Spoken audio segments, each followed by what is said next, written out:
ఒంటె భుజాల మీద విపరీతమైన బరువు పెడతాయి. అది నడిచి నడిచి నడిచి నడిచి నడిచి ఒకానొక సందర్భంలో మోకాళ్ళు ఉన్నది. ఒంటె ఒక్కసారి మోకరించిందంటే యజమానుడు ఏం చేస్తాడో తెలుసా? దాని భుజాల మీద ఉన్న బరువును కిందకు దించుతాడు. అది సాఫీగా నడుచుకున్నంత కాలం, బరువు మోస్తూ భారంగా కదిలినంత కాలం యజమానుడు తన భుజాల మీద ఉన్న బరువును దించడం.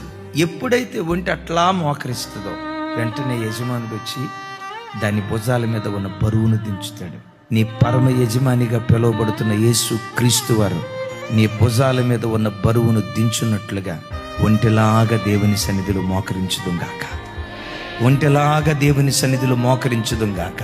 ప్రార్థన విషయంలో నువ్వు నిశ్శబ్దమైతే నీ జీవితంలో దేవుడు కార్యాలు చేసే విషయంలో కూడా నిశ్శబ్దమవుతాడు. నీ ఇంటిలో గణగణ గణగణమని ప్రార్థన ధ్వని మార్మోగుతూ ఉంటే పరలోకమందలి దేవుడు నీ పక్షాన పని చేయటం ప్రారంభించును గాక.